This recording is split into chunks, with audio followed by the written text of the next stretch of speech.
आवाज आ रही है ना?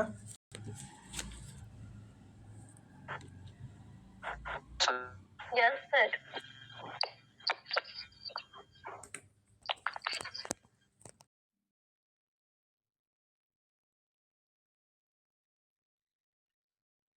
ठीक है, क्लास शुरू करते हैं।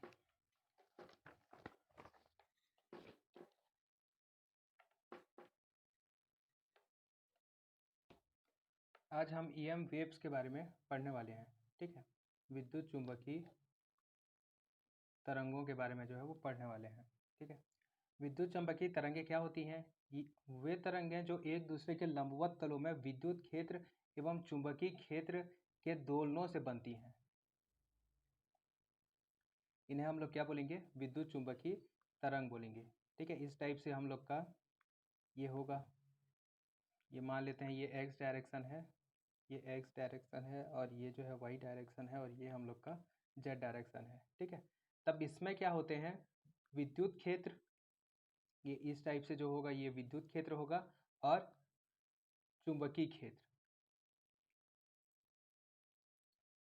परस्पर लंबवत जो है वो चुंबकीय क्षेत्र इस टाइप से होंगे, और इनके दोलनों से जो है जो वेव बनता है, ठीक है, इसे हम लोग क्या बोलते हैं? इलेक्ट्रोमैग्नेटिक वेव बोलते हैं।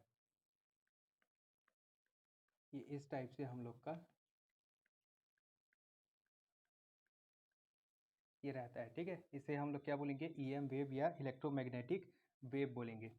यहाँ पे ये जो होता है मान लेते हैं कि ये हम लोग का वेक्टर ई है। ठीक है, एक डायरेक्शन में क्या होगा? वेक्टर बी होगा, और ये जो है इसे हम लोग बोलते हैं वेक्टर के। वेक्टर के क्या होता है? ये जो है तरंग संचरण की दिशा होती है, जिस डायरेक्शन में वेव क्या होता है? प्रोपेगेट होता है। ठीक है, जिस डायरेक्शन में तरंग आगे बढ़ता है उसे हम लोग क्या बोलते हैं? तरंग संचरण की दिशा। और के जो है वो तरंग संचरण की दिशा को रिप्रेजेंट करता है। और के इसे क्या बोलते हैं? इसे हम लोग बोलते हैं वेव वेक्टर। ठीक है, तरंग सदिश, इसे जो है वेव वेक्टर बोलते हैं।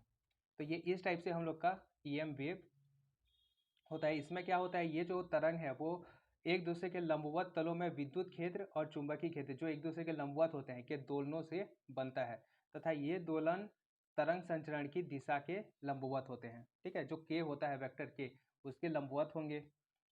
और क्या? परिवर्ती चुंबकीय क्षेत्र से परिवर्ती विद्युत क्षेत्र उत्पन्न होता है, तथा परिवर्ती विद्युत क्षेत्र से परिवर्ती चुंबकीय क्षेत्र उत्पन्न होता है। ये हम लोग जानते हैं। ठीक है, आगे के क्लासेस में हम लोग देखेंगे कि गतिमान आवेश जब दोलन करता है तब भी जो है वो विद्युत चुंबकीय तरंगें उत्सर्जित करता है। ठीक है, ये कुछ बेसिक था। जो हम लोग के लिए इम्पोर्टेंट है वो ये है। ठीक है, विद्युत चुंबकीय क्षेत्र जो है वो कौन सा समीकरण संतुष्ट करते हैं? ठीक है, अगर हम लोग जो मैक्सवेल के 4 समीकरण मिलते हैं, ठीक है, मैक्सवेल का पहला समीकरण, दूसरा समीकरण, तीसरा और चौथा समीकरण, उसके बारे में हम लोग पढ़े थे। तो ये जो मैक्सवेल के 4 समीकरण होते हैं, अगर इन चारों समीकरण को हम लोग कंबाइन कर दें तब हम लोग को मिलता है वेव इक्वेशन, तरंग समीकरण मिलता है। ठीक है, और ये तरंग समीकरण क्या होता है? तरंग समीकरण हम लोग का होता है del two vector E minus epsilon mu del two E by del T square minus sigma mu del E by del T equal to 0। ये वेक्टर ई के लिए तरंग समीकरण, और वेक्टर बी के लिए तरंग समीकरण क्या होगा? Del two vector B minus epsilon mu del two vector B by del T square minus sigma mu del vector B by del T. जहाँ पे एप्सिलॉन क्या है? निरपेक्ष विद्युतशीलता है। ठीक है, म्यू क्या है? निरपेक्ष चुंबकनशीलता है। और ये सिग्मा क्या है? ये हम लोग का कंडक्टिविटी है। ठीक है, चालकता है। सिग्मा यहाँ पे वो क्या बोलते हैं? सरफेस करंट डेंसिटी वगैरह नहीं है। ठीक है, ये क्या है हम लोग का? ये जो सिग्मा है ये चालकता को रिप्रेजेंट कर रहा है। ठीक है, एप्सिलॉन इक्वल टू क्या हो जाएगा? एप्सिलॉन आर इंटू एप्सिलॉन 0 हो जाएगा। म्यू इक्वल टू क्या आ जाएगा? म्यू आर, रिलेटिव परमिटिविटी बोलते हैं इसको। ठीक है, म्यू 0। ठीक है, ये आ जाएगा। तो ये चीज़ें जो हैं, ये दो समीकरण इंपॉर्टेंट है। ठीक है, इसे हम लोग बोलते हैं तरंग समीकरण। और ये जो समीकरण है वो इलेक्ट्रिक फील्ड और मैग्नेटिक फील्ड दोनों समान रूप से जो है क्या बोलते हैं? संतुष्ट करते हैं। ठीक है, इस समीकरण को सेटिस्फाई करते हैं। इस समीकरण का जो हल होगा, ठीक है, वेक्टर ई, ये हम लोग को एक्स वाई जेड और टी का एक फलन मिलेगा। ठीक है, या फिर हम लोग लिख सकते हैं कि vector E T, vector R और टी, और वेक्टर बी, वेक्टर आर और टी। ठीक है, ये स्पेस और टाइम कोऑर्डिनेट का जो है वो फलन होगा। सामान्यतः इसे हम लोग इस फॉर्म में लिखते हैं वेक्टर E0 जो कि एम्पलीट्यूड बताता है, ठीक है, और e की power minus iota omega T minus vector k dot vector r, या फिर वेक्टर B0 e की power minus iota omega T minus vector k dot vector r। इस टाइप से हम लोग इसका सॉल्यूशन, इस समीकरण का जो हल होता है, ठीक है, ये हम लोग को मिलता है। और ये जो हम लोग का ये जो E है, ठीक है, ये एक वेव की तरह प्रोपेगेट हो रहा है तो इसके लिए एक इक्वेशन होगा, ठीक है, और ये वेक्टर B है, ठीक है, ये भी जो है प्रोपेगेट हो रहा है तो इसके लिए भी एक इक्वेशन होगा। तो वो जो इक्वेशन है वो ये है, ठीक है। इसे हम लोग E0 e की पावर माइनस आयोटा, या फिर यहाँ माइनस नहीं रहेगा तो ये KR वाला जो टर्म है वो सामने रहेगा, ठीक है।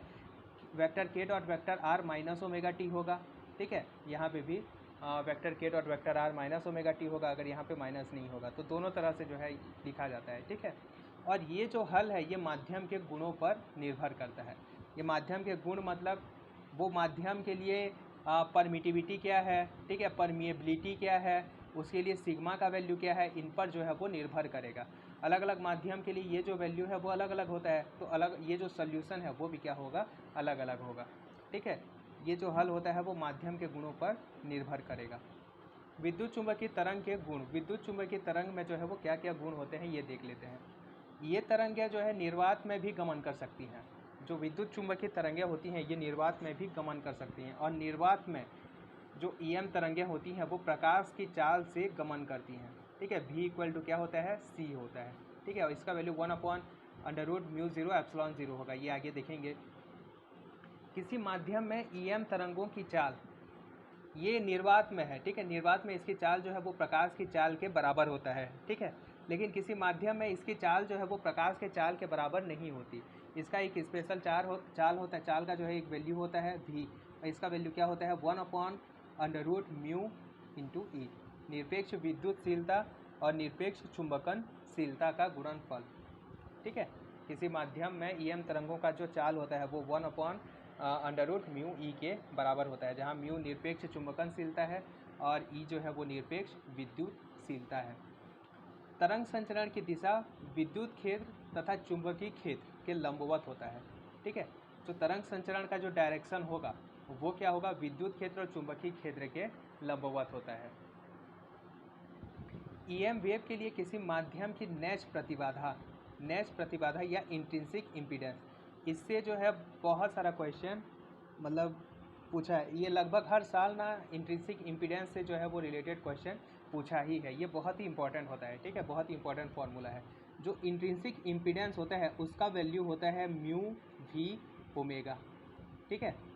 ये जो है प्रतिरोध ही है, और इसका जो वैल्यू है किसी माध्यम में ना जब EM वेव प्रवेश करता है तब वो जो माध्यम है उस पर कुछ प्रतिरोध लगाता है, ठीक है, जिसे हम लोग नैच प्रतिबाधा या इंट्रिंसिक इम्पीडेंस बोलते हैं। और इसका जो वैल्यू होता है वो निरपेक्ष चुंबकनशीलता, उस माध्यम के लिए जो निरपेक्ष चुंबकनशीलता होता है और उसका वेलोसिटी का गुणनफल होता है, ठीक है। इंट्रिंसिक इम्पीडेंस इक्वल टू ये भी V का वैल्यू क्या होता है 1/√μ होता है, ठीक है। तो इसका जो वैल्यू है वो μ/ε भी लिख सकते हैं, ठीक है। ये एक बहुत ही इंपॉर्टेंट फार्मूला है, इसको याद रखेंगे। जब प्रीवियस ईयर क्वेश्चन प्रैक्टिस करेंगे तब देखेंगे, ठीक है, इससे रिलेटेड जो क्वेश्चन है वो आया है। वैक्यूम के लिए जो इंट्रिंसिक इम्पीडेंस होता है इसे Z0 से भी रिप्रेजेंट करते हैं, ठीक है, इसे कैपिटल Z से, और इसे जो है Z0। निर्वात में इंट्रिंसिक इम्पीडेंस का जो वैल्यू होता है वो होता है 377 ओम √μ0ε0, जिसका वैल्यू होता है 377 ओम, ठीक है। ये तरंगें विद्युत तथा चुंबकीय क्षेत्र द्वारा प्रभावित नहीं होती। इनका अगर क्या बोलते हैं, विद्युत या चुंबकीय क्षेत्र में हम लोग इलेक्ट्रोमैग्नेटिक वेव्स को गुजारें, यहाँ पे मान लेते हैं कि हम लोग का क्या है, चुंबकीय क्षेत्र है, ठीक है, और यहाँ से अगर हम लोग विद्युत चुंबकीय तरंग को गुजारें तब इस पर जो है कोई भी इफेक्ट नहीं पड़ेगा, ठीक है।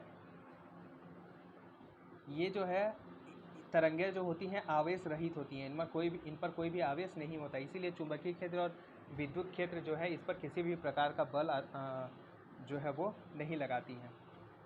ये तरंगें निर्वात में सीधी रेखा में चलती हैं तथा ये तरंगें अनुप्रस्थ तरंगें होती हैं, ठीक है। ये तरंगें जो हैं वो ट्रांसवर्स वेव होते हैं, और ये परावर्तन, अपवर्तन, व्यतिकरण, विवर्तन और ध्रुवण, ये सभी गुण जो है वो प्रदर्शित करते हैं। ठीक है, सामान्य जो वेव परावर्तन, अपवर्तन, व्यतिकरण, विवर्तन और ध्रुवण का गुण प्रदर्शित करते हैं। ठीक है, अनुप्रस्थ तरंगे, ये सभी गुण जो है इसके द्वारा भी दिखाया जाता है। परावर्तन, अपवर्तन, व्यतिकरण, विवर्तन और ध्रुवण। तरंग संचरण के प्रत्येक बिंदु पर, ठीक है, वेव प्रोपेगेट हो रहा है तो उसके प्रत्येक बिंदु पर E0 और चुंबकीय क्षेत्र का परिमाण B0 का जो अनुपात है वो इक्वल रहता है। ठीक है, हमेशा। और इसका वैल्यू क्या होगा, C = E0/B0। ठीक है, E0/B0 का वैल्यू हमेशा किसके बराबर होगा, C के बराबर होगा। या यहाँ से हम लोग लिख सकते हैं E0 = क्या हो जाएगा, C × B0 हो जाएगा। इन तरंगों में ऊर्जा, जो इलेक्ट्रोमैग्नेटिक वेव होते हैं इनमें ऊर्जा होता है। ठीक है, और क्या होता है, संवेग होता है। ऊर्जा और संवेग दोनों होता है। अतः ये जो तरंगे किसी पृष्ठ पर आपतित होती हैं तब उस पर क्या आरोपित करती हैं, दाब आरोपित करती हैं। ठीक है, जो इलेक्ट्रोमैग्नेटिक वेव होती हैं इनका क्या होता है, एक मतलब पार्टिकुलर ऊर्जा होता है। ठीक है, एक विशेष ऊर्जा होता है और ऊर्जा के साथ इनका संवेग भी होता है। ठीक है, और इसीलिए जब ये क्या करती हैं, किसी पृष्ठ पर टकराती हैं तब इस पर जो है एक दाब आरोपित करती हैं। अब देख लेते हैं कि ये इनका जो एक्सप्रेशन है वो क्या होता है। ठीक है, जो ऊर्जा घनत्व है, ठीक है, ऊर्जा घनत्व यानी इनका ऊर्जा इकाई आयतन में जो ये ऊर्जा होता है, ठीक है, उसे ऊर्जा घनत्व बोलेंगे। तो ऊर्जा घनत्व का जो वैल्यू होता है वो होता है 1/2 ε0 E² plus B²/2 μ0, half ε0 E² plus B0/2 μ0। ठीक है, ये इसका क्या होता है, ऊर्जा घनत्व होता है। जो संवेग घनत्व, मोमेंटम डेंसिटी जो होता है, इसे PD के एवरेज से डिनोट करते हैं। इसका जो वैल्यू होता है वो ऊर्जा घनत्व बाई C। ठीक है, ऊर्जा घनत्व और उसको अगर C से डिवाइड करते हैं तब हम लोग क्या मिल जाएगा, मोमेंटम डेंसिटी मिल जाता है। या फिर इसे अगर हम लोग पॉइंटिंग वेक्टर के टर्म में लिखना चाहें तो पॉइंटिंग वेक्टर का एवरेज बटे C²। पॉइंटिंग वेक्टर के बारे में पिछले क्लास में देखे थे। ठीक है, वेक्टर S जो है वो ऊर्जा को जो है वो रिप्रेजेंट करता है, एनर्जी फ्लो को vector E cross vector H होता है। S पॉइंटिंग सदिश, इसे जो है पॉइंटिंग सदिश बोलते हैं। और ये क्या हो जाएगा, ऊर्जा घनत्व का जो वैल्यू होता है वो पॉइंटिंग वेक्टर के एवरेज बाई C के बराबर होता है। या फिर इसे हम लोग क्या बोलते हैं, S को एनर्जी फ्लक्स भी बोला जाता है। ठीक है, वेक्टर S = क्या हो जाएगा, C और U हो जाएगा। ठीक है, यानी कि energy flux = C × energy density. ये S को हम लोग एनर्जी फ्लक्स भी बोलते हैं। ठीक है, एनर्जी फ्लक्स = क्या हो जाएगा, C × एनर्जी डेंसिटी हो जाएगा। ये कुछ इंपॉर्टेंट फार्मूला है। ठीक है, इसको आप लोग याद रखेंगे। उसके बाद विकिरण का दाब, जो विद्युत चुंबकीय तरंग जो दाब आरोपित करेगा, ठीक है, वो पृष्ठ की प्रकृति पर निर्भर करता है। अगर पृष्ठ जो है वो अवशोषक पृष्ठ है, पूर्णतः अवशोषक पृष्ठ है, तब वो क्या करेगा, तब उसके लिए जो दाब होगा वो क्या होगा, ऊर्जा घनत्व के बराबर ही होगा। ठीक है, लेकिन अगर वो पूर्णतः परावर्तक पृष्ठ है, यानी कि लाइट जो है वो रिफ्लेक्ट कर रहा है, लाइट को क्या कर रहा है, रिफ्लेक्ट कर रहा है, ठीक है, परावर्तित कर रहा है, तब उसके लिए जो घनत्व होगा, जो दाब होगा, ठीक है, वो क्या होगा, 2 × ऊर्जा घनत्व, 2 गुणित ऊर्जा घनत्व। दोनों के लिए अलग अलग होता है। ठीक है, एक ये अवशोषक पृष्ठ के लिए ऊर्जा घनत्व के बराबर होता है, जबकि पूर्णतः परावर्तक पृष्ठ के लिए ऊर्जा घनत्व का दुगना होता है। ठीक है, तो ये कुछ फॉर्मूला है, इसे आप लोग याद रखेंगे। इसके बाद देखते हैं EM wave in free space, कि निर्वात में विद्युत चुंबकीय तरंगे जो है वो किस प्रकार गति करती हैं।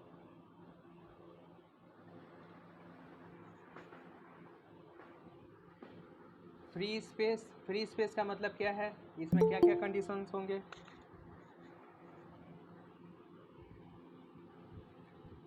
फ्री स्पेस, निर्वात में इलेक्ट्रोमैग्नेटिक वेव, इसके लिए कंडीशन क्या होगा, देखो, फ्री स्पेस में कोई भी चार्ज डेंसिटी नहीं होता, तो रो का वैल्यू क्या हो जाएगा, 0। फ्री स्पेस यानी कि निर्वात, यहाँ पे जो है कुछ भी नहीं होगा।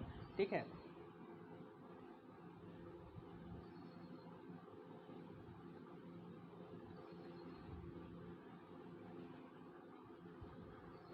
ये फ्री स्पेस। ठीक है, यहाँ पे कुछ भी नहीं है, यानी कि ये रो = क्या हो जाएगा, 0। जो आवेश घनत्व है उसका वैल्यू क्या हो जाएगा, रो हो जाएगा।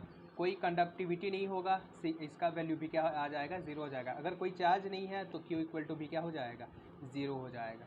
ठीक है, तो ये तीन चीज़ें जो है वो ज़ीरो होती हैं। कहाँ, वैक्यूम में, निर्वात में जो है ये तीनों चीज़ें ज़ीरो होती हैं। रो इक्वल टू ज़ीरो हो जाएगा, आवेश घनत्व, ठीक है, चालकता जो है वो ज़ीरो हो जाएगा। और क्योंकि हम लोग का जो जे होता है, जे का वैल्यू सिग्मा वेक्टर ई के बराबर होता है, सिग्मा इंटू वेक्टर ई, और सिग्मा का वैल्यू क्या है, ज़ीरो है, चालकता का वैल्यू ज़ीरो है, तो ये क्या हो जाएगा, वेक्टर जे का वैल्यू भी क्या आ जाएगा, ज़ीरो आ जाएगा। ठीक है, ई जो है एप्सिलॉन ज़ीरो के बराबर होगा, और क्या बोलते हैं, म्यू जो है वो म्यू ज़ीरो के बराबर होगा। ठीक है, ये आपेक्षिक विद्युतशीलता और ये आपेक्षिक चुंबकनशीलता। ठीक है, तो ये E equal to E zero हो जाएगा, mu equal to mu zero हो जाएगा। अब मैक्सवेल इक्वेशन कैसे मॉडिफाई हो जाएगा, मैक्सवेल इक्वेशन के बारे में हम लोग पढ़ चुके हैं। ठीक है, लास्ट क्लास में मैक्सवेल के जो 4 इक्वेशन थे उसमें सबसे पहला इक्वेशन था del dot vector E, Gauss का नियम। ठीक है, और ये डेल डॉट वेक्टर ई का जो वैल्यू है वो किसके बराबर होता है, Q बाई एप्सिलॉन ज़ीरो के बराबर होता है। अब यहाँ पे Q का वैल्यू क्या है, ज़ीरो है। ठीक है, यहाँ पे कोई भी चार्ज नहीं है, तो Q इक्वल टू ज़ीरो, तो यहाँ पे डेल डॉट ई का वैल्यू क्या आ जाएगा, ज़ीरो आ जाएगा। ठीक है, ये हम लोग का पहला मैक्सवेल का पहला इक्वेशन हो गया। दूसरा इक्वेशन हमेशा del dot vector B equal to zero रहेगा। ठीक है, और तीसरा इक्वेशन भी हमेशा del cross vector E equal to minus del B by del T रहेगा। ठीक है, और यहाँ पे ये इक्वेशन जो है वो मॉडिफाई हो जाएगा। डेल क्रॉस वेक्टर बी का वैल्यू क्या होता है, mu zero vector J plus epsilon zero del vector E by del T होता है। ठीक है, तो यहाँ पे म्यू का जे का वैल्यू क्या हो गया है, यहाँ पे जे का वैल्यू जो है वो ज़ीरो हो गया है। ठीक है, जे का वैल्यू ज़ीरो, तो ये वैल्यू भी ज़ीरो हो जाएगा। तो हम लोग के पास क्या बचेगा, mu zero epsilon zero del vector E by del T. ठीक है, del cross vector B equal to mu zero epsilon zero del vector E by del T. या फिर इसको अगर हम लोग ये जो इक्वेशन है, ठीक है, ये किस किस टर्म में है, ई और वेक्टर बी के टर्म में है। कभी कभी जो इक्वेशन है वो vector D, vector E, vector B और वेक्टर एच के टर्म में लिखने के लिए बोलता है। ठीक है, तब इस केस में पहला इक्वेशन और चौथा इक्वेशन जो है वो मॉडिफाई हो जाएगा। दूसरा इक्वेशन, तीसरा इक्वेशन हमेशा सेम रहेगा। ठीक है, पहला इक्वेशन क्या हो जाएगा, डेल डॉट वेक्टर डी या divergence of vector G equal to क्या हो जाएगा, ज़ीरो हो जाएगा। और ये किसके बराबर होता है, क्यू, सॉरी ये रो फ्री के बराबर होता है। ठीक है, रो फ्री के बराबर होता है। ठीक है, और ये भी जो है हम लोग का क्या आएगा, रो आएगा, रो बाई एप्सिलॉन ज़ीरो आता है। ठीक है, ये रो फ्री के बराबर हो जाएगा। रो फ्री यहाँ पे ज़ीरो है, रो का वैल्यू क्या है, ज़ीरो है, तो del dot vector D equal to क्या आ जाएगा, ज़ीरो आ जाएगा। ठीक है, del dot vector B equal to zero, ये मैक्सवेल का दूसरा इक्वेशन। और मैक्सवेल का तीसरा equation del cross vector E equal to minus del vector B by del T, ये दोनों तो हमेशा सेम रहेंगे। ठीक है, तीसरा इक्वेशन क्या हो जाएगा, जे का वैल्यू ऐसे ही ज़ीरो है, और यहाँ पे एप्सिलॉन ज़ीरो वेक्टर ई का वैल्यू वेक्टर डी लिख सकते हैं, तो del cross vector H equal to del vector D by del T. ठीक है, कभी कभी क्या होता है कि आप लोग को बोल देगा कि ये इसमें से कौन सा जो है मैक्सवेल का इक्वेशन है निर्वात के लिए, और ये सब इक्वेशन दे देगा, और उसमें जो है नीचे कूड़ दे देगा कि पहला इक्वेशन सही है, दूसरा इक्वेशन सही है।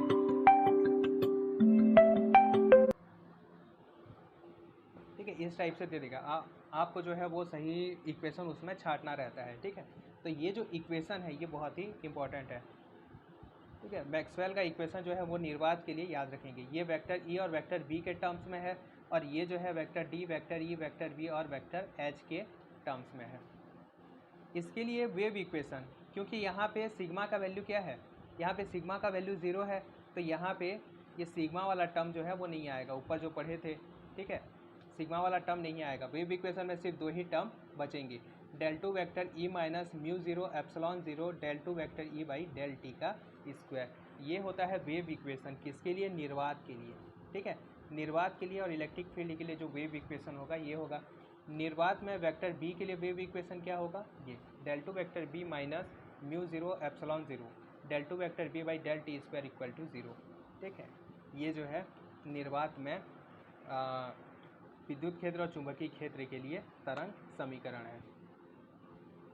देखो जो हम लोग का नॉर्मल तरंग समीकरण होता है वो del two U equal to 1/c² del two U by del T का स्क्वायर होता है। ठीक है, यहाँ पे c जो है वो वेव का वेलोसिटी बताता है।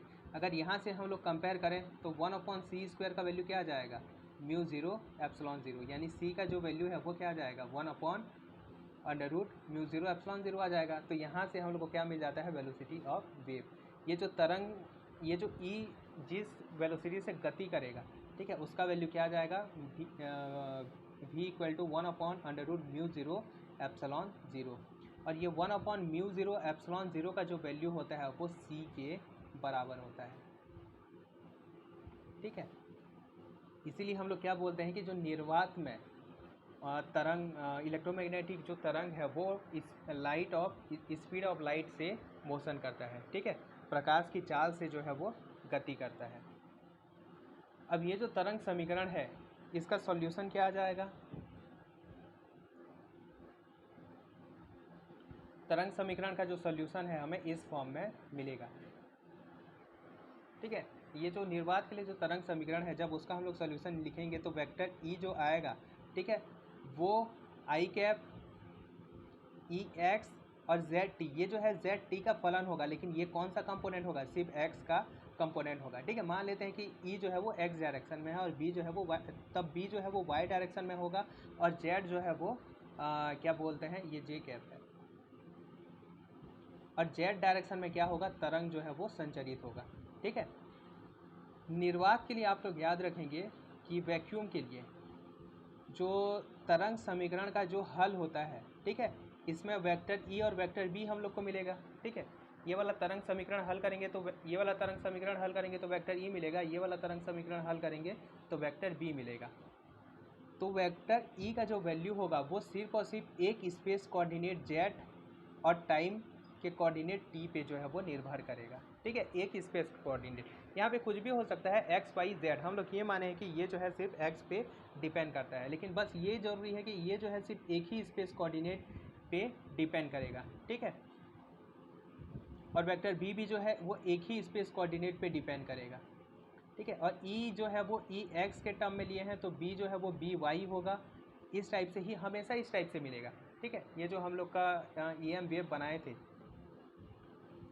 अगर एक्स डायरेक्शन में निर्वात में अगर एक्स डायरेक्शन में वेक्टर ई है तो क्या बोलते हैं, वाई डायरेक्शन में वेक्टर मतलब बी होगा, और इस डायरेक्शन में जो है वो वेक्टर के, जेड डायरेक्शन में वेक्टर के, और इसी डायरेक्शन में जो तरंग जो है वो गति मतलब वेव जो है वो आगे बढ़ेगा।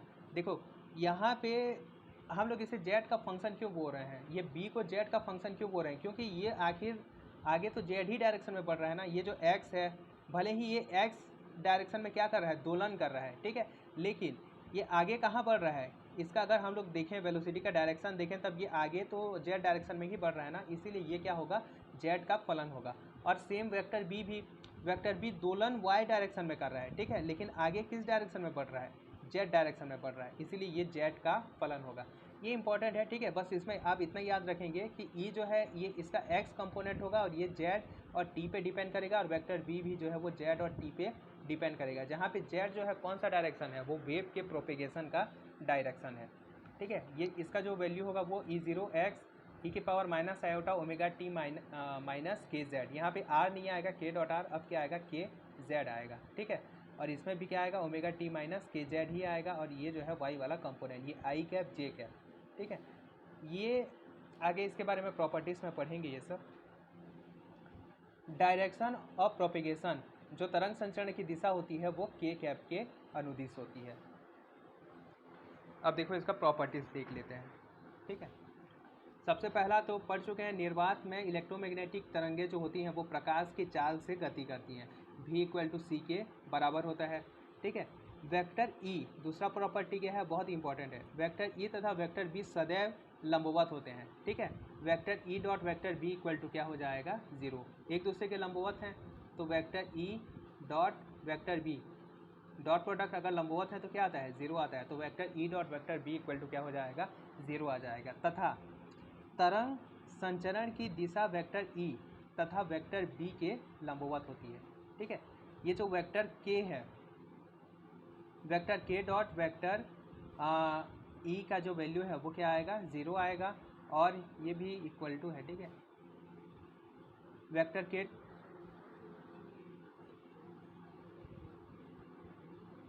हाँ ये vector K dot vector B है और ये 0 के बराबर ही होगा, ठीक है,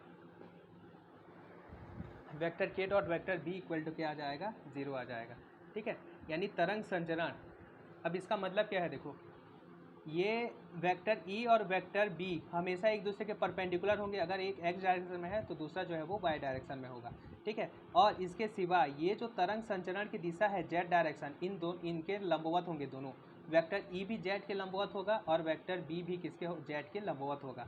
इसीलिए निर्वात में हम लोग क्या बोलते हैं कि वेक्टर ई अगर एक्स डायरेक्शन में है तो वेक्टर बी जो है वो वाई डायरेक्शन में होगा, और ये जो आगे बढ़ेंगे, ठीक है, जेड डायरेक्शन में, वेक्टर के जो होगा वो जेड डायरेक्शन में होगा, ठीक है। ये हमेशा जो है वो फॉलो होता है, और ये जो है साइक्लिक ऑर्डर में हमेशा होगा, ठीक है, राइट हैंड रूल के अकॉर्डिंग जो है ये रहेगा। वेक्टर ई तथा वेक्टर बी समान कला में होते हैं, ठीक है, सेम फेस में होते हैं, इनमें जो है कोई भी कलांतर नहीं होता, इनके एक्सप्रेशन से भी पता चल रहा है, ठीक है। ये जो है फेस पार्ट को दिखाता है, ठीक है, ये कला को दिखाता है, ठीक है। यहाँ पे भी ओमेगा टी माइनस के जेड है, यहाँ पे भी ओमेगा टी माइनस के जेड है, यानी कि दोनों में कोई भी कलांतर नहीं है। नेज प्रतिबाधा, ठीक है, इंट्रिंसिक इम्पीडेंस, इससे रिलेटेड क्वेश्चन जो है वो पूछा है, ठीक है, प्रीवियस ईयर में, ये एक बहुत इंपॉर्टेंट क्वेश्चन है। नेज प्रतिबाधा क्या होता है, वेक्टर मतलब ई बाई एच का जो वैल्यू होता है, ठीक है, इसी को हम लोग क्या बोलते हैं, नेज प्रतिबाधा, ई बाई एच बोलते हैं, या इसका जो वैल्यू आता है वो under root mu 0 by epsilon 0 आता है, और इसका जो वैल्यू होता है वो 377 ओम होता है, ठीक है। या फिर एक वैल्यू याद रखेंगे 120 पाई, ठीक है, 120 पाई ओम, 120 पाई का भी वैल्यू क्या होता है, 377 होता है, ठीक है।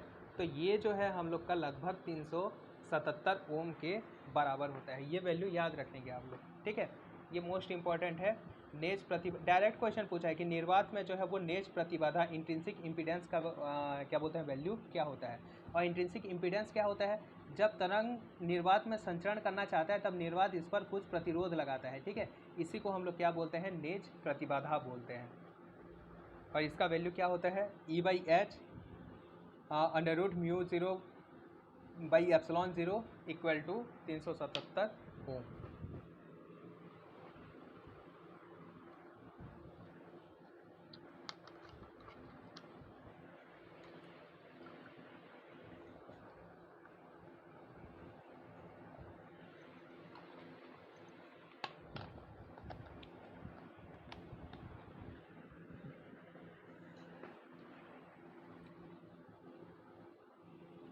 इसके बाद 5वां पॉइंट, निर्वात में ईएम तरंगें समतल तरंगें होती हैं, ठीक है, ये जो होते हैं प्लेन वेव्स होते हैं, समतल तरंगें होती हैं, अर्थात विद्युत क्षेत्र एवं चुंबकीय क्षेत्र केवल एक ही आकाश निर्देशांक, एक ही स्पेस कोऑर्डिनेट तथा एक ही समय निर्देशांक पर निर्भर करते हैं, ठीक है। ये क्या होगा, एक ही ई जो है सिर्फ जेड पे ही निर्भर करेगा, और बी जो है सिर्फ जेड पे निर्भर करेगा, और दूसरा किस पे निर्भर करेगा, टी पे निर्भर करेगा, ठीक है। तो एक जो है वो आकाश निर्देशांक यानी स्पेस कोऑर्डिनेट, एक स्पेस कोऑर्डिनेट और एक जो है वो टाइम कोऑर्डिनेट पे ही निर्भर करेंगे, ठीक है। यहाँ पे क्या होता है, हम लोग का del by del X vector E का वैल्यू जो है वो 0 हो जाएगा, del by del Y vector E का वैल्यू क्या आ जाएगा, 0 आ जाएगा, ठीक है। ये होता है हम लोग का समतल तरंगे। उसके बाद ऊर्जा का प्रवाह, एनर्जी फ्लो, एनर्जी फ्लो के लिए हम लोग क्या निकालते हैं, पॉइंटिंग वेक्टर निकालते हैं। तो पॉइंटिंग वेक्टर एस का जो वैल्यू है वो क्या आएगा, 1/2 एप्सलॉन 0 सी ई स्क्वायर के कैप, ठीक है।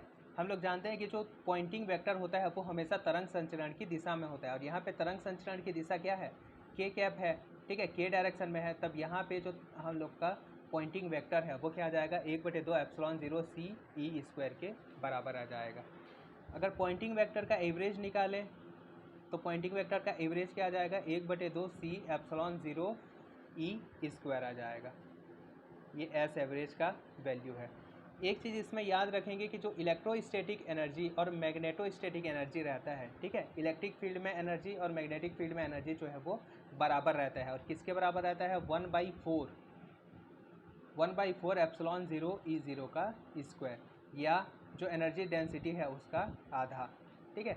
Electrostatic energy density equal to magnetostatic energy density होता है। वैक्यूम में जो इलेक्ट्रोमैग्नेटिक वेव्स होते हैं, ठीक है, उनके लिए इलेक्ट्रोस्टैटिक एनर्जी डेंसिटी और मैग्नेटोस्टैटिक एनर्जी डेंसिटी जो होता है वो इक्वल होता है। ऊर्जा घनत्व का वैल्यू क्या आता है? 1/2 एप्सिलॉन 0 E0 का स्क्वायर आता है, ठीक है। ये ऊर्जा घनत्व एनर्जी डेंसिटी का वैल्यू EM वेव्स के लिए। उसके बाद ये एक बहुत ही इम्पोर्टेंट रिलेशन है, ठीक है, एक इम्पेडेंस वाला, ठीक है, और दूसरा ये दोनों जो है वो बहुत ही इम्पोर्टेंट रिलेशन है। वेक्टर E तथा वेक्टर B में संबंध, क्या संबंध होता है, ठीक है। वेक्टर B की जगह हम लोग क्या निकालेंगे? वेक्टर H निकालेंगे, ठीक है। वेक्टर H को अगर हम लोग क्या करें, μ0 से मल्टीप्लाई कर देंगे तब हम लोग को वेक्टर B मिल जाएगा, ठीक है। तो वेक्टर H का जो वैल्यू होता है वो क्या आता है? 1/μ0 omega vector K cross vector E, ठीक है। वेक्टर H इक्वल टू क्या आ जाएगा? 1/μ0 omega vector K cross vector E। इसमें जो क्वेश्चन आते हैं किस टाइप से आते हैं? आपको जो है वेक्टर E दे देगा, ठीक है, वेक्टर E दे देगा और वेक्टर आपको क्या निकालने के लिए बोलेगा? वेक्टर H निकालने के लिए बोलेगा, ठीक है, या वेक्टर B निकालने के लिए बोलेगा। तब आप लोग को क्या करना है? K को आइडेंटिफाई करना है और K के साथ इसका क्रॉस मल्टीप्लिकेशन कर देना है, ठीक है। तब हम लोग को क्या मिल जाएगा? वेक्टर H मिल जाएगा। सेम वेक्टर E के लिए हमको क्या वेक्टर H दिया हुआ होगा, ठीक है, वेक्टर H दिया हुआ होगा और हम लोग को क्या निकालना है? वेक्टर E का वैल्यू जो है वो निकालना है। तब इस केस में क्या करेंगे? -1/E epsilon 0 omega vector K cross vector H। यहाँ पे देखो जब H निकालेंगे तो यहाँ पे क्या है? μ0 है ओमेगा के साथ, ठीक है, और यहाँ पे जब वेक्टर E निकालेंगे तब एप्सिलॉन 0 है, ठीक है, ओमेगा के साथ, और vector K cross vector H। और इस टाइप से हम लोग को क्या मिल जाएगा? वेक्टर E का जो है वो वैल्यू मिल जाएगा, ठीक है। ये कहाँ काम आता है? जैसे हम लोग को वेक्टर E का वैल्यू दे दिया है, ये वाला एक्सप्रेशन दे दिया है, ठीक है, और इस एक्सप्रेशन से हमें ये वाला निकालना है क्योंकि दोनों कनेक्टेड रहते हैं, ठीक है। अगर ये एक्सप्रेशन दिया है तब ये हम लोग आसानी से निकाल सकते हैं, या ये दिया हुआ है तब ये निकाल सकते हैं, ठीक है। बस हम लोग को क्या आइडेंटिफाई करना है? यहाँ पे ये K को आइडेंटिफाई करना है, ठीक है, और इस K का इस K का जो है वो वेक्टर E के साथ क्रॉस प्रोडक्ट ले लेना है, ठीक है। यहाँ पे क्वेश्चन आएगा तब इसके बारे में बताऊंगा कि ये जो प्रोडक्ट है वो K का वैल्यू कैसे आइडेंटिफाई करना है।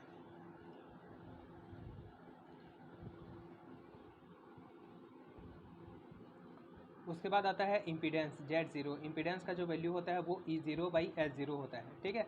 और एक चीज़ याद रखेंगे, अगर इम्पीडेंस एक रियल क्वांटिटी आता है, ठीक है, तब वेक्टर E तथा वेक्टर B जो है वो समान कला में होते हैं। अगर इम्पीडेंस एक रियल क्वांटिटी आता है तब ये जो है समान कला में होंगे। अगर ये एक कॉम्प्लेक्स क्वांटिटी या समृद्ध संख्या आता है तब ये जो है कला में समान कला में नहीं होंगे।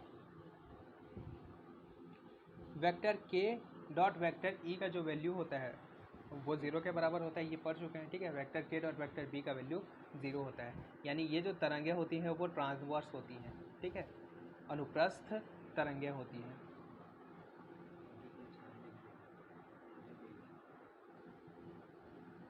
तरंग सदिश वेव वेक्टर, तरंग सदिश क्या होता है? Vector K equal to K n cap equal to 2π। ये जो K का वैल्यू होता है, ठीक है, K का वैल्यू हम लोग का होता है 2π/λ। ये जो है तरंग दैर्ध्य का उल्टा होता है, ठीक है। वेक्टर K इक्वल टू 2π/λ, और ये किसके बराबर होता है? ω/c के बराबर होता है। या फिर हम लोग बोल सकते हैं कि C इक्वल टू किसके बराबर होता है? ω/k के बराबर होता है, ठीक है। ये कुछ छोटे छोटे रिलेशन हैं, ये याद रहने चाहिए। कभी कभी जो है वो इससे रिलेटेड क्वेश्चन पूछ देता है, ठीक है, मतलब ऐसा क्वेश्चन पूछता है जहाँ पे ये रिलेशन हम लोग को यूज़ करना पड़े, ठीक है। तो ये था हम लोग का निर्वात में विद्युत चुंबकीय तरंग, ठीक है। इसमें दो चीज़ें याद रखेंगे, एक तो ये रिलेशन याद रखेंगे E और H में क्या रिलेशन होता है, ठीक है, और एक जो है ये इम्पीडेंस नेज प्रतिबाधा। प्रीवियस ईयर क्वेश्चन में जो है ये इनसे रिलेटेड क्वेश्चन बार बार पूछा है, ठीक है। और बाकी ये छोटे छोटे पॉइंट हैं जो स्टेटमेंट बेस्ड कभी कभी पूछ सकते हैं।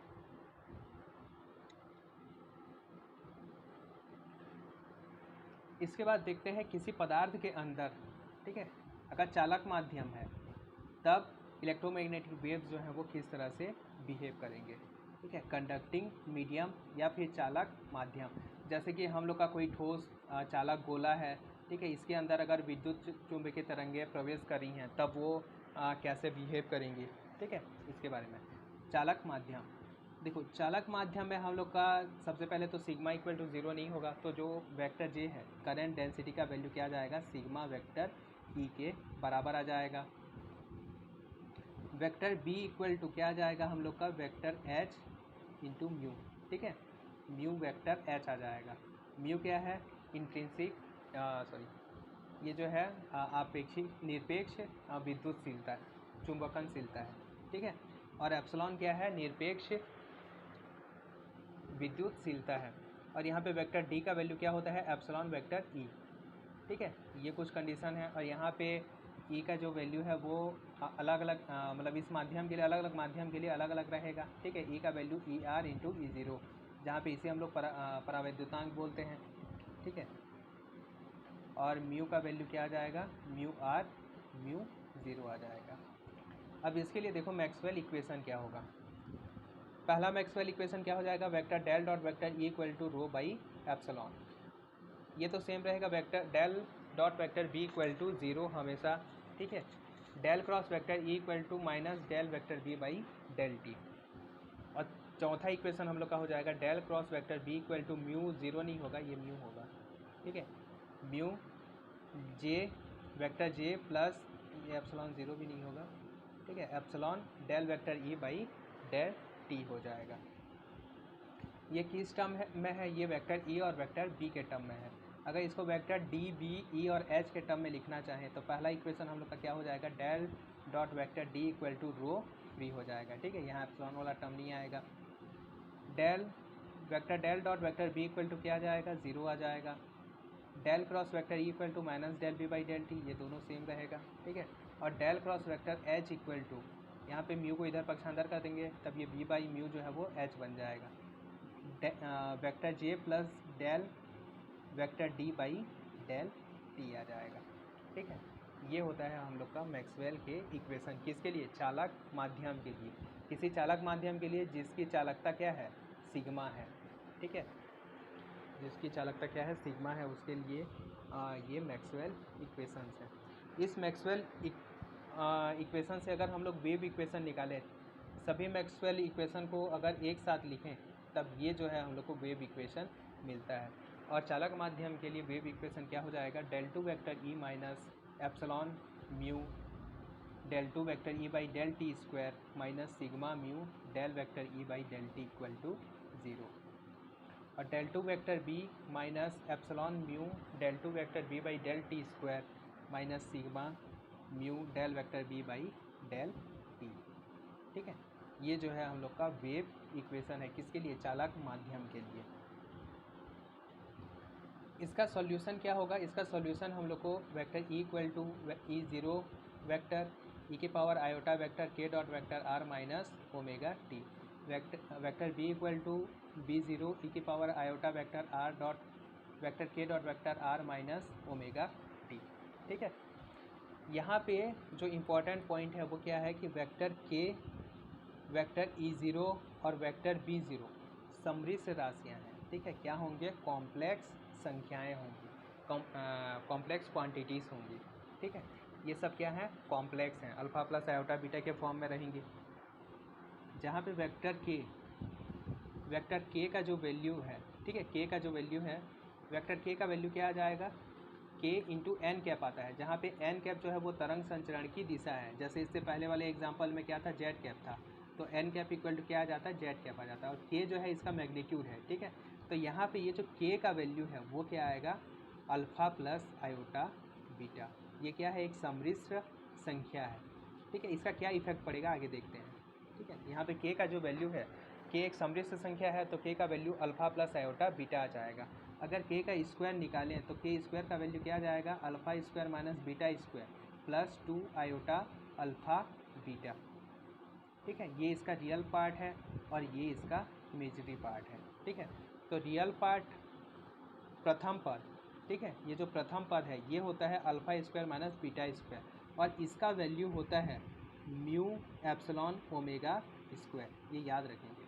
ठीक है, alpha square minus beta square का वैल्यू क्या आएगा, म्यू एप्सिलॉन ओमेगा स्क्वायर आएगा। ठीक है, और ये जो टर्म मिलता है, ये टर्म हम लोग को क्यों मिलता है, विस्थापन धारा के कारण मिलता है। ठीक है, डिस्प्लेसमेंट करंट के बारे में पढ़े थे, अगर विद्युत क्षेत्र परिवर्तित होता है तब एक धारा जो है वो क्या होती है, जनरेट होती है, उसी को हम लोग क्या बोलते हैं, विस्थापन धारा बोलते हैं। विस्थापन धारा हमें क्यों मिलता है, परिवर्ती विद्युत क्षेत्र के कारण। ठीक है, टाइम वेरिंग फील्ड जहाँ पे भी रहेगा वहाँ पे हम लोग को क्या मिलेगा, विस्थापन धारा मिलेगा। तो ये जो प्रथम पद के का जो के स्क्वायर का जो प्रथम पद रहता है, ये हम लोग को किस लिए मिलता है, विस्थापन धारा के लिए मिलता है। ठीक है, ये एक इम्पॉर्टेंट पॉइंट है।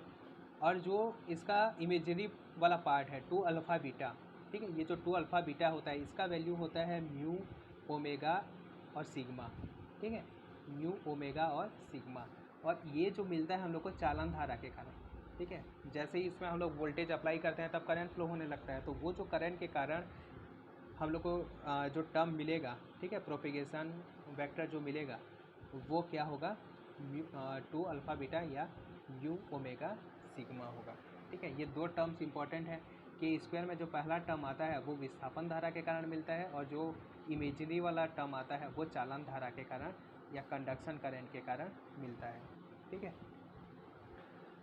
फिर इसको लंबा चौड़ा सॉल्यूशन करते हैं। ठीक है, एमएससी वगैरह में जब हम लोग पढ़ते थे तब इसका वैल्यू निकालते थे अल्फ़ा और बीटा का। ठीक है, तब यहाँ पे हम लोग शॉर्ट में देखेंगे, जो अल्फ़ा का वैल्यू होता है वो होता है under root mu E into omega under root 1 plus sigma by omega E का स्क्वायर। ठीक है, पूरे का अंडर रूट प्लस 1/2 की पावर हाफ। ठीक है, और बीटा का वैल्यू क्या होगा, under root mu E omega under root 1 plus sigma omega E का होल स्क्वायर का अंडर रूट -1/2। यहाँ पे ये जो है प्लस में रहेगा और ये जो है माइनस में रहेगा। ठीक है, और पावर क्या है, अंडर रूट 2। ये जो है अल्फ़ा और बीटा का वैल्यू होता है। यहाँ पे तो केस भी लेते थे, याद करो। ठीक है, एक पुअर कंडक्टर के लिए लेते थे और एक गुड कंडक्टर के लिए लेते थे। पुअर कंडक्टर मतलब क्या होता है, पुअर कंडक्टर मतलब होता है sigma is less than omega. अगर सिग्मा का वैल्यू क्या हो, ओमेगा से बहुत ही ज़्यादा कम हो, या यहाँ एक कंडीशन और लिख लेना, sigma by epsilon omega is less than 1। ठीक है, यहाँ पे ये सिग्मा बाई ओमेगा एप्सिलॉन का वैल्यू अगर 1 से बहुत कम है, इसके कंपैरिजन में 1 के कंपैरिजन में कम है, तब इसको हम लोग नेगलेक्ट करते थे और इसको फिर से सिंप्लीफाई करते थे। तब हम लोग का अल्फ़ा का वैल्यू क्या मिलता था, under root mu E omega. ठीक है, म्यू एप्सिलॉन ओमेगा जो है मिलता था अल्फ़ा का वैल्यू, और बीटा का वैल्यू क्या मिलता था, under root mu by epsilon dot sigma by 2। ठीक है,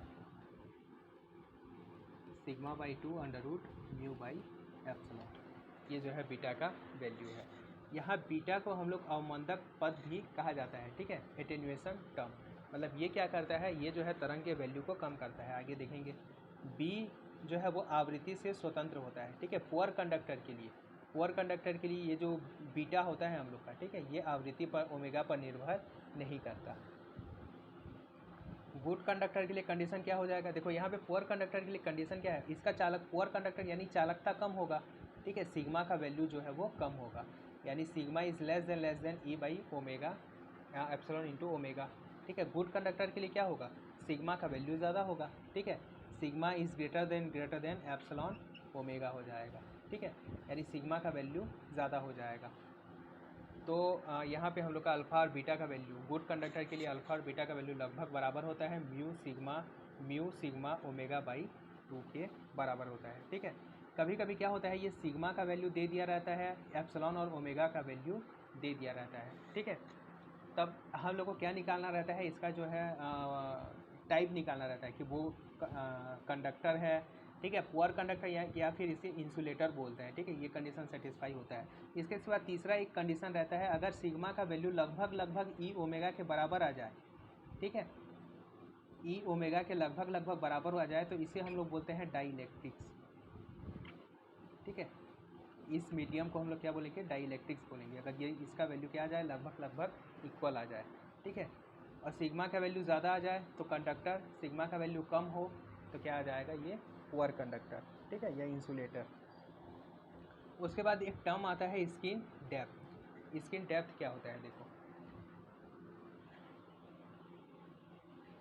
देखो एक्चुअली होता क्या है कि ये अगर हम लोग के पास एक चालक गोला है, ठीक है, और यहाँ पे जब हमारा इलेक्ट्रोमैग्नेटिक वेव प्रवेश करता है तब ये क्या करता है, धीरे धीरे जो है वो ख़त्म हो जाता है, ठीक है।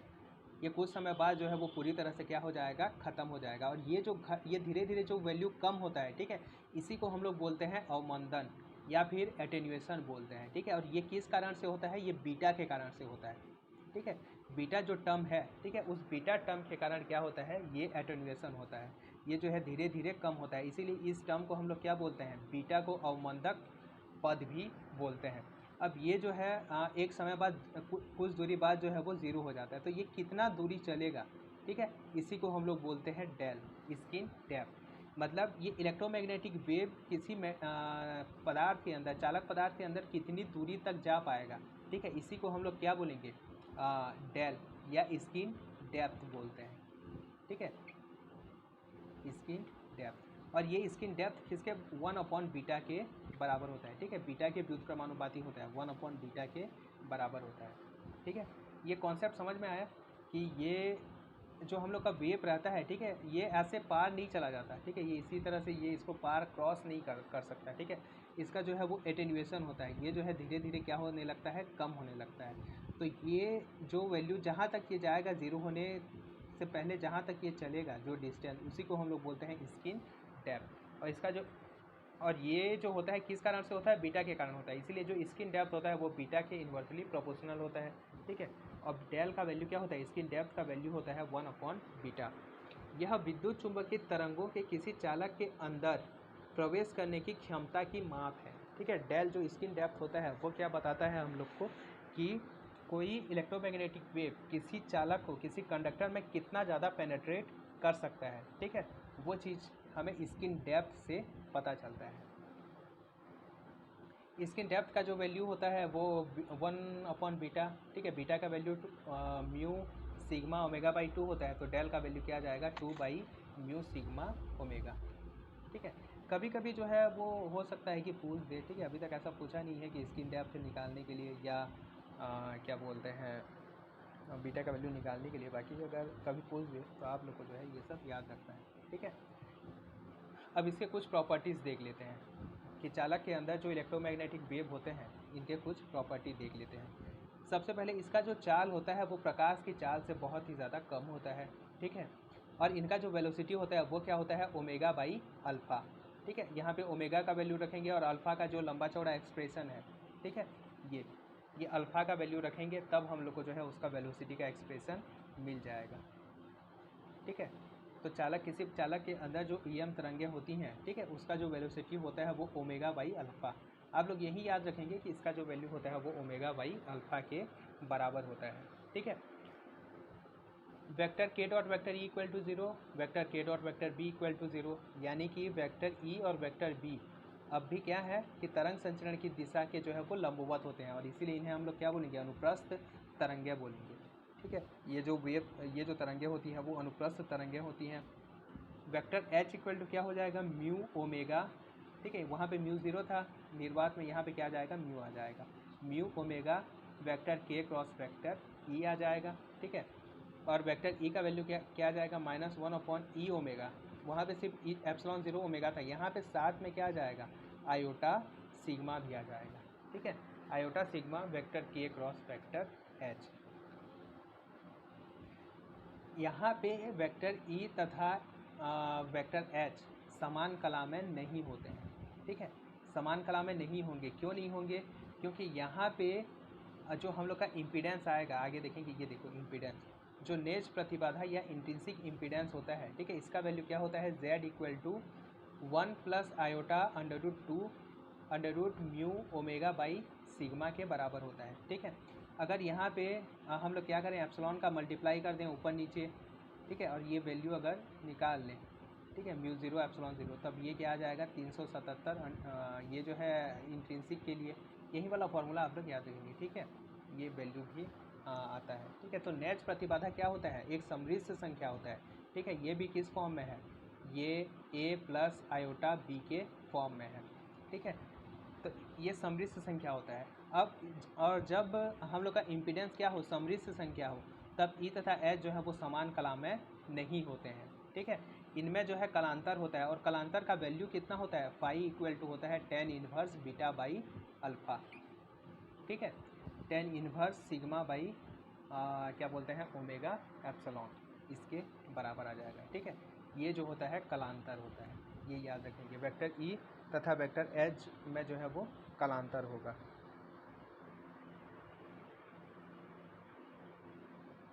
फाई का कलांतर होगा। ठीक है, ये इसका नेच प्रतिबाधा। उसके बाद समतल तरंगे, ये जो तरंगे होंगी वो क्या होंगी, समतल तरंगे होंगी। एनर्जी फ्लो, इसके लिए जो एनर्जी है, ठीक है, यहाँ पे ये पॉइंट या इम्पॉर्टेंट है। इसके लिए जो पॉइंटिंग वेक्टर का एवरेज आता है वो क्या आता है, e के पावर -2 बीटा।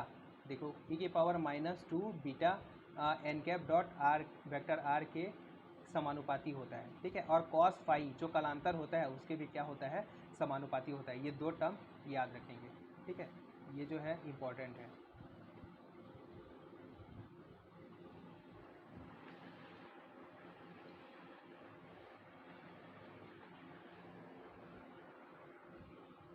जो पॉइंटिंग वेक्टर का एवरेज होता है वो e के पावर -2 बीटा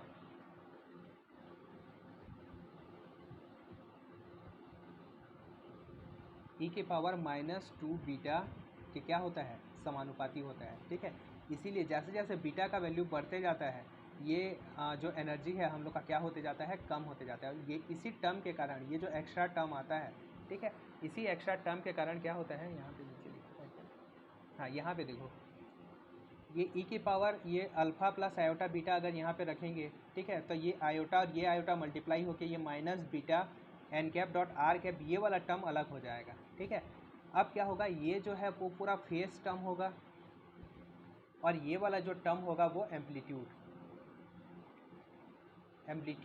टर्म होगा। ठीक है, ये जो है परिमाण वाला टर्म होगा, और ये जो है कलांतर वाला टर्म होगा। तो ये परिमाण वाला टर्म क्या हो रहा है, अब यहाँ पे ये e की पावर ये वाला आ गया। ठीक है, यानी यहाँ पे ऐसा कोई भी टर्म आ जाता है तब याद रखना कि ये जो वैल्यू को क्या करते जाएगा, कम करते जाएगा धीरे धीरे। और इसीलिए इलेक्ट्रोमैग्नेटिक ये जो ई है, ठीक है, ई क्षेत्र में जो दोलन है वो क्या होते जाएगा, कम होते जाएगा। सेम बी के लिए होगा, वो भी क्या होते जाएगा, कम होते जाएगा। और साथ ही साथ ऊर्जा, ठीक है, ये जो पॉइंटिंग वेक्टर है इसका वैल्यू भी क्या होते जाएगा, कम होते जाएगा। और इसका वैल्यू जो है वो दो चीज़ों पे डिपेंड करता है, एक तो ये एटेन्युएशन जो हो रहा है अवमंदक पद पे निर्भर करेगा, और दूसरा किस पे निर्भर करेगा, कलांतर पे भी निर्भर करेगा। ये दो चीज़ें याद रखेंगे। ठीक है, जो एनर्जी फ्लो है वो अवमंदक पद और कलांतर दोनों पर निर्भर करता है। और ऊर्जा घनत्व जो है, ठीक है, वो ऊर्जा घनत्व सिर्फ और सिर्फ अवमंदक पद पर निर्भर करता है। ठीक है, पॉइंटिंग सदिश तथा ऊर्जा घनत्व पदार्थ के अंदर तरंग के संचरण के साथ घटते हैं। ठीक है, जैसे जैसे तरंग आगे बढ़ते जाता है ये दोनों जो है वो घटते जाते हैं। चालक पदार्थ के अंदर चुंबकीय ऊर्जा घनत्व UM तथा विद्युत ऊर्जा घनत्व UE की अपेक्षा अधिक होता है। अच्छा, यहाँ पे एक चीज़ और याद रखेंगे कि UM जो है वो UE के बराबर नहीं होता। ठीक है, मैग्नेटिक फील्ड में ऊर्जा घनत्व और इलेक्ट्रिक फील्ड में ऊर्जा घनत्व जो है वो बराबर नहीं होता। मैग्नेटिक फील्ड में ऊर्जा घनत्व जो है वो इलेक्ट्रिक फील्ड में ऊर्जा घनत्व से ज़्यादा होता है। ठीक है,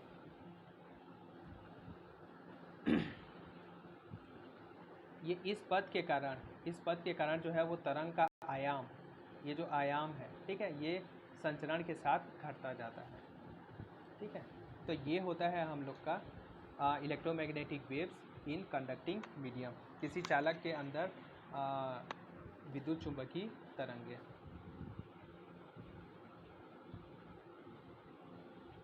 इसके बाद नेक्स्ट देखते हैं नॉन कंडक्टिंग आइसोट्रॉपिक मीडियम। ठीक है, कुचालक लेकिन समदैशिक, आइसोट्रॉपिक मतलब होता है समदैशिक माध्यम। ठीक है, या फिर इसे हम लोग समदैशिक परावैद्युत भी बोल सकते हैं। समदैशिक मतलब क्या होता है, किसी भी यहाँ पे जो क्वांटिटी होंगे जैसे रो हो गया, सिग्मा हो गया, ठीक है, जे हो गया, ये सब जो है सभी दिशा में समान होंगे। ठीक है, अलग अलग दिशा में अलग अलग नहीं होगा। जबकि विषमदैशिक में क्या होता है, भिन्न भिन्न दिशा में ये जो गुण है वो भिन्न भिन्न होते हैं, ठीक है। इसे हम लोग एक टेंसर द्वारा व्यक्त करते हैं। जैसे नॉर्मल वेक्टर में क्या होता है, तीन टेंसर के बारे में हम लोग पढ़े थे, ठीक है। तो इसे जो है एक टेंसर ऑफ रैंक 2 के द्वारा व्यक्त करेंगे, ठीक है। किस केस में, विषम दैशिक केस में। लेकिन हम लोग यहाँ पे सिर्फ जो है वो आइसोट्रॉपिक के बारे में पढ़ेंगे, ठीक है। आइसोट्रॉपिक मीडियम के बारे में पढ़ेंगे। अभी तक आइसोट्रॉपिक मीडियम से रिलेटेड एक क्वेश्चन पूछा है, ठीक है। बाकी ये एनआइसोट्रॉपिक वो जो है बहुत ही ज़्यादा डिटेल में, बहुत डीप हो जाएगा, ठीक है। तो सिर्फ आइसोट्रॉपिक के बारे में पढ़ेंगे। क्योंकि ये परावैद्युत है तब इसमें कोई भी आवेश घनत्व नहीं होगा, ठीक है। इसकी चालकता क्या होगी, शून्य होगी। अगर चालकता शून्य है तो वेक्टर जे का वैल्यू भी क्या होगा, शून्य होगा। क्यों होगा, क्योंकि वेक्टर जे इक्वल टू क्या होता है हम लोग का, सिग्मा इंटू वेक्टर ई होता है, ठीक है। तो वेक्टर जे का वैल्यू क्या हो जाएगा, 0 हो जाएगा। ई का वैल्यू क्या आ जाएगा, निरपेक्ष विद्युतशीलता का वैल्यू ई आर एप्सिलॉन 0, और म्यू का वैल्यू क्या आ जाएगा, म्यू आर और म्यू 0 आ जाएगा। अब देखते हैं इसके लिए मैक्सवेल इक्वेशंस। मैक्सवेल इक्वेशन क्या होंगे, डेल डॉट वेक्टर ई का वैल्यू क्या आ जाएगा, 0 आ जाएगा। क्यों, क्योंकि रो का वैल्यू 0 है, ठीक है। Del dot vector B equal to 0 same रहेगा। Del dot vector E equal to minus del vector B by del T same रहेगा। Del cross vector B equal to mu, और ये जे वाला टर्म फिर से 0 हो जाएगा, mu into epsilon del vector E by del T, ठीक है। अगर इस टर्म में लिखें, del dot vector D equal to 0, del dot vector B equal to 0, del cross vector E equal to minus del vector B by del T, और del cross vector H equal to del vector D by del T, ठीक है। ये Maxwell equation है किसके लिए, non conducting medium या फिर isotropic dielectric के लिए, ठीक है। इसके लिए तरंग समीकरण क्या होगा, तरंग समीकरण जो है ये है, del two vector E minus mu epsilon 0 del two vector E by del T square equal to 0, और del two vector B minus mu epsilon del two vector B by del T square equal to 0। ये जो है तरंग समीकरण हो जाएगा isotropic conducting medium के लिए, ठीक है। जब भी ये वैल्यू 0 होना तो यहाँ पे del vector E by del T का टर्म जो है वो नहीं आएगा, और ऐसे भी यहाँ भी क्या, ये क्या 0 है, सिग्मा का वैल्यू भी 0 है, ठीक है।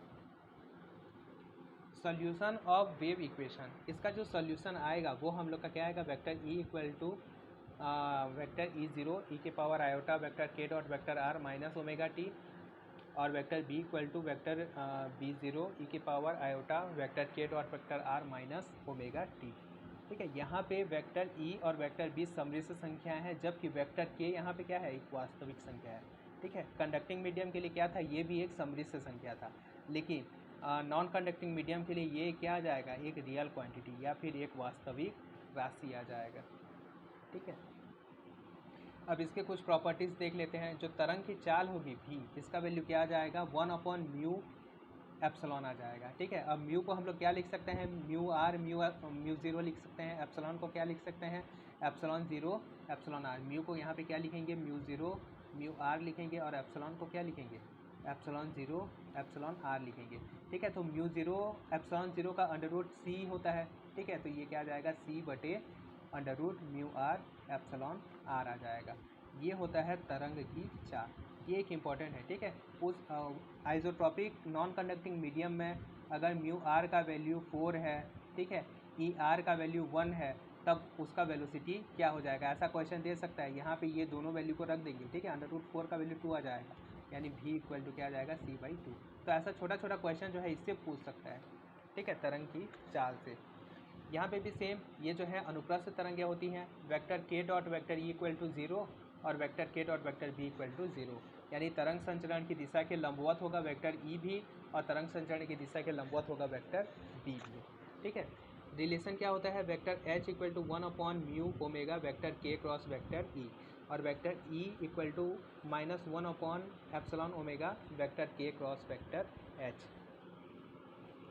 वेक्टर ई तथा वेक्टर एच यहाँ पे क्या होंगे, समान कला में होंगे, ठीक है। क्यों, क्योंकि इम्पीडेंस जो आएगा वो एक रियल क्वांटिटी आएगा, और इम्पीडेंस का वैल्यू क्या होगा, म्यू बाई एप्सिलॉन, यानी कि 377 under root mu R by epsilon R. ये ना इंपॉर्टेंट फार्मूला है, ठीक है। यहाँ पे म्यू आर एप्सिलॉन आर का वैल्यू दे देगा, और यहाँ पे जो है इम्पीडेंस निकालने के लिए बोलेगा। ठीक है, इस टाइप का क्वेश्चन ना उपकार की बुक में दिया हुआ है। ठीक है, आप लोग उसको प्रैक्टिस करेंगे। एनर्जी फ्लो, अब एनर्जी का प्रवाह क्या एनर्जी प्रवाह कैसे दिखते हैं? पॉइंटिंग वेक्टर से दिखते हैं। पॉइंटिंग वेक्टर का जो एवरेज है वो क्या आता है? 1/2 सी एप्सिलॉन 0 ई स्क्वायर, जैसे निर्वात में आता था। साथ ही साथ यहाँ पे क्या आ जाएगा? n/μ r आ जाएगा। ठीक है, जहाँ पे n क्या है? अपवर्तनांक है। ठीक है, उस माध्यम का जो भी अपवर्तनांक होगा दिया हुआ होगा, माध्यम का अपवर्तनांक इतना है। ठीक है, तब उसका वैल्यू जो है हम लोग कैलकुलेट कर सकते हैं। यहाँ पे इलेक्ट्रिक फील्ड की जो एनर्जी है और मैग्नेटिक फील्ड की एनर्जी क्या होगी? बराबर होगी। ठीक है, और वेक्टर एस जो है वो v into vector u, energy density. ये जो फॉर्मूला पढ़े थे, ठीक है, flux magnetic flux density equal to flux density equal to क्या होता है? Velocity into energy density. ठीक है, वही फॉर्मूला है। Vector S equal to V into del मतलब म्यू आ जाएगा। ठीक है, यू आ जाएगा, एनर्जी डेंसिटी। तो ये था हम लोग का इलेक्ट्रोमैग्नेटिक वेव के बारे में। ठीक है, ये जो चैप्टर है ये बहुत ही इम्पोर्टेंट है। ठीक है, ये चैप्टर से मान के चलो कि एक आध क्वेश्चन रहेगा ही रहेगा, मिनिमम 1-2 क्वेश्चन तो इससे रहेगा ही रहेगा। ठीक है, आज जो भी पढ़े हैं ये 3 मीडियम और इलेक्ट्रोमैग्नेटिक वेव, इससे रिलेटेड क्वेश्चन हर साल पूछा है। ठीक है, हर साल बहुत ही ज़्यादा इम्पोर्टेंट है। इससे रिलेटेड क्वेश्चन कर लेते हैं।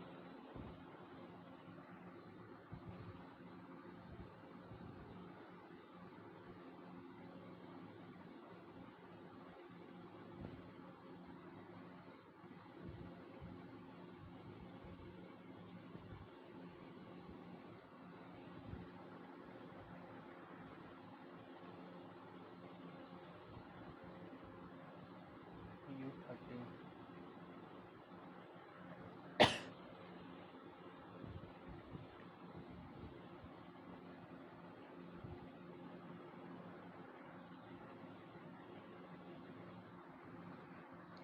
क्वेश्चन नंबर 13 देखो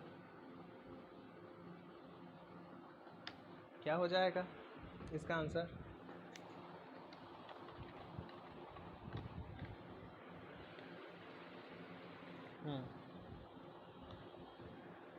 हाँ, ऑप्शन ए क्या हो जाएगा? करेक्ट हो जाएगा। ठीक है, मैं आप लोगों को क्या बताया, वो अप्रॉक्सीमेट वैल्यू है। ठीक है, 377 ओम, तो ये क्या आ जाएगा? 376.7 ओम, ये उसका एग्जैक्ट वैल्यू दिया हुआ है। ठीक है,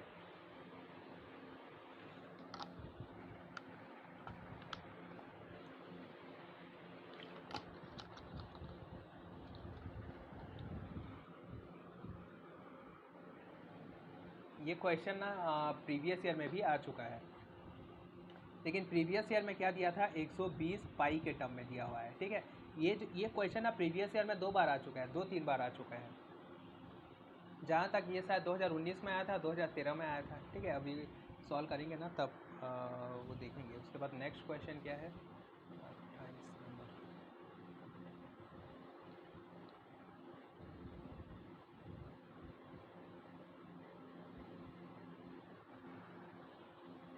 ये एक न्यूमेरिकल टाइप का क्वेश्चन था। इसमें क्या बोला है कि फ्री स्पेस में इलेक्ट्रोमैग्नेटिक वेव ये है। ठीक है, ये देखो जेड डायरेक्शन में प्रोपेगेशन हो रहा है इसका, और ये जो है एक्स कैप यूनिट वेक्टर के टर्म में दिया हुआ है। ठीक है, इसमें जो दोलन हो रहा है वो एक्स डायरेक्शन में हो रहा है। ठीक है, और इसका जो प्रोपेगेशन हो रहा है वो कहाँ हो रहा है? जेड डायरेक्शन में हो रहा है। Then the average power crossing the circular area of radius, ये इस रेडियस का जो सर्कुलर एरिया है इसको जब ये वेव क्रॉस करेगा, ठीक है, तब इसमें जो है एनर्जी कितना फ्लो होगा। ठीक है, ये जो है निकालना है। ये न्यूमेरिकल है छोटा सा। ठीक है, वेक्टर एस का जो एवरेज है वो हम लोग का क्या आता है? पावर बटे एरिया। ये एक फॉर्मूला याद रखेंगे, जो वेक्टर एस होता है वो किसके बराबर होता है? पावर बटे एरिया के बराबर होता है। ठीक है, और वेक्टर एस का वैल्यू हम लोग जानते हैं। ठीक है, क्या होता है? 1/2 सी एप्सिलॉन 0 ई 0 का स्क्वायर आता है। ठीक है, ठीक है, यहाँ पे थोड़ा सा सिंप्लीफिकेशन किया गया है। यहाँ पे आप लोग वैल्यू जो है वो डायरेक्ट भी रख सकते हैं। ठीक है, यहाँ पे ये सिंप्लीफिकेशन ये जो वैल्यू है इसको ऐसा भी लिख सकते हैं 1/2 Z0। Z0 क्या है, इम्पीडेंस, और इसका वैल्यू हम लोग जानते हैं, ठीक है। यहाँ पे C का एप्सिलॉन का वैल्यू रखते कैलकुलेट करते तब भी आता, लेकिन यहाँ पे Z0 का वैल्यू हम लोग जानते हैं 377 होगा, इसीलिए इसको इस टर्म में भी लिख सकते हैं। वेक्टर S का जो वैल्यू होता है 1/2 Z0 E0 का स्क्वायर बाई, ये E0 का स्क्वायर बाई 2 Z0 होता है, ठीक है। ये याद रखेंगे, जो पॉइंटिंग वेक्टर S होता है, पॉइंटिंग वेक्टर S का जो वैल्यू आता है वो आता है E0 का स्क्वायर बाई 2, और यहाँ पे जो भी इम्पीडेंस रहेगा, ठीक है, वो ये भी फॉर्मूला आता है, ये वैल्यू रखेंगे तब इसका वैल्यू जो है वो 60 कैलकुलेट करेंगे तो 65.1 वाट जो है वो आ जाएगा, ठीक है। इसका जो आंसर है वो क्या आ जाएगा, आंसर बी जो है वो करेक्ट हो जाएगा।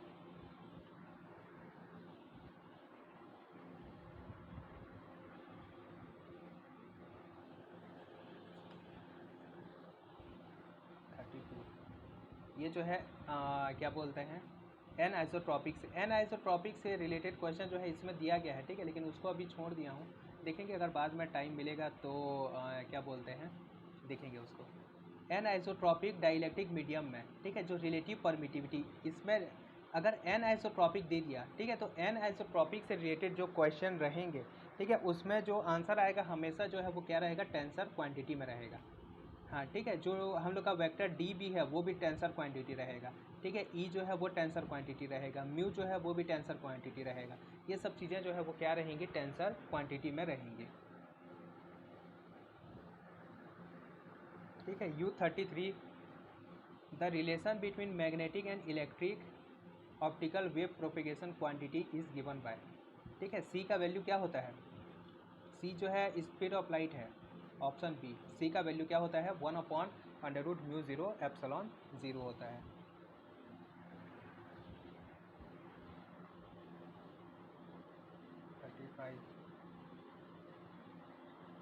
हाँ, इसमें ये क्या बोल रहा है कि component of electric and magnetic vector which satisfy the wave equation in vacuum, निर्वात में जो है तरंग समीकरण क्या होता है बोल रहा है, ठीक है। निर्वात में तरंग समीकरण हम लोग का क्या होता है, अगर आप लोग को याद हो, del2 vector E minus μ0 epsilon 0 del2 vector E upon del t का स्क्वायर इक्वल टू 0 होता है, ठीक है। और इसे हम लोग क्या लिख सकते हैं, देखो c इक्वल टू क्या आता है, √μ0 एप्सिलॉन 0 आता है, तो c का स्क्वायर इक्वल टू क्या आ जाएगा 1/μ0 एप्सिलॉन 0, तो μ0 एप्सिलॉन 0 को 1/c स्क्वायर भी लिख सकते हैं, ठीक है। और जो वेव इक्वेशन लिखे हैं हम लोग किसके लिए लिखे हैं, हमेशा ये किस टर्म में दिया है, डी और बी के टर्म में दिया हुआ है, ठीक है। इसका जो नेक्स्ट ऑप्शन है वो ई और बी के टर्म में दिया हुआ है, और एक ऑप्शन है ई और एच के टर्म में दिया हुआ है। तो हम लोग जो वेव इक्वेशन लिखते हैं वो किसके टर्म में लिखते हैं, ये यहाँ प्रिंटिंग मिस्टेक है, ये बी है, ठीक है।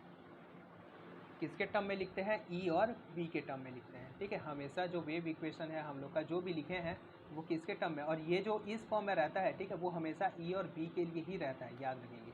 del2 -1/c स्क्वायर जो रहेगा वो ई और बी के, इसको डी और बी के टर्म में लिख सकते हैं, लेकिन वहाँ पे ये वैल्यू जो है नहीं रहेगा, ठीक है, 1/c स्क्वायर नहीं रहेगा, ये वैल्यू चेंज हो जाएगा, ठीक है। तो ये जो है हमेशा इसी के लिए रहेगा। ये देखो 36 नंबर का क्वेश्चन, नेक्स्ट क्वेश्चन है 36 वाला क्वेश्चन देखो, डेल क्रॉस वेक्टर एच का जो वैल्यू है, ठीक है, ये किसके लिए वैलिड है, डेल क्रॉस वेक्टर एच का वैल्यू क्या आया है, epsilon del vector E by del T आया है, ठीक है।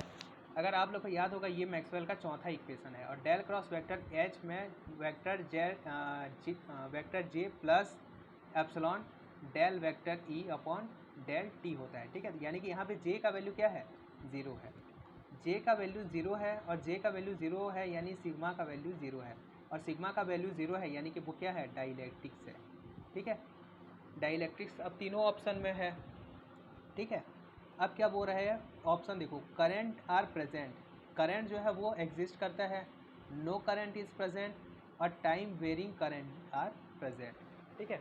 अगर ये इक्वेशन, इसे हम लोग इस हाँ, ये जो इक्वेशन है किसका इक्वेशन है याद है आप लोग को? मैग्नेटोस्टैटिक में ये हम लोग पढ़े थे, ठीक है। मैग्नेटोस्टैटिक के बाद जो मैक्सवेल का मॉडिफिकेशन पढ़े थे, ठीक है। तो ये क्या है? मॉडिफाइड एम्पियर्स लॉ है, ठीक है। एम्पियर्स का जो है ये मॉडिफाइड इक्वेशन है, ठीक है। मॉडिफाइड एम्पियर्स लॉ है। उसमें हम लोग एम्पियर्स लॉ में क्या किए थे? मॉडिफाई किए थे। और वो जो मॉडिफाई है वो क्यों किया गया था? टाइम वेरिंग फील्ड के कारण, ठीक है। क्योंकि मैक्सवेल ने ये बताया था कि टाइम वेरिंग जो इलेक्ट्रिक फील्ड होता है वो भी एक करंट जनरेट करता है, और उस करंट को हम लोग क्या बोलते हैं? डिस्प्लेसमेंट करंट बोलते हैं, ठीक है। डिस्प्लेसमेंट करंट बोलते हैं। तो वो जो डिस्प्लेसमेंट करंट होता है वो इसके द्वारा दिया जाता है, ठीक है। तो अगर ये टर्म एग्जिस्ट करता है यानी कि टाइम वेरिंग क्या बोलते हैं, करंट जो है वो एग्जिस्ट कर रहा है, ठीक है। तो ये ऑप्शन डी क्या हो जाएगा? करेक्ट हो जाएगा। अगर जे रहता तब वो करंट के कारण रहता, ठीक है। लेकिन ये किसके कारण है? डिस्प्लेसमेंट करंट के कारण है, ठीक है। दो करंट जो है वो दो तरह के होते हैं, दो अलग अलग तरह के। एक क्या होता है हम लोग का कंडक्शन करंट, और एक क्या होता है? Displacement current. ये याद रखेंगे, ठीक है। डिस्प्लेसमेंट करंट क्यों मिलता है हम लोग को? टाइम वेरिंग फील्ड के कारण मिलता है।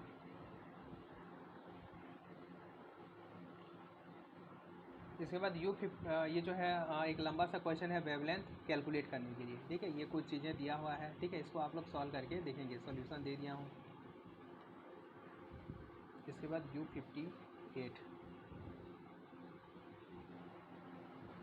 और इसमें ना कुछ कुछ फार्मूला बेस्ड छोटे छोटे क्वेश्चन हैं जो फार्मूला बेस्ड हैं, ठीक है। तो वो क्वेश्चन भी आप लोग देख लेंगे। ये 58, ये भी जो है वो बहुत ही लेंथी क्वेश्चन है, ठीक है। इसका जो सॉल्यूशन है वो बहुत ही ज़्यादा लेंथी है।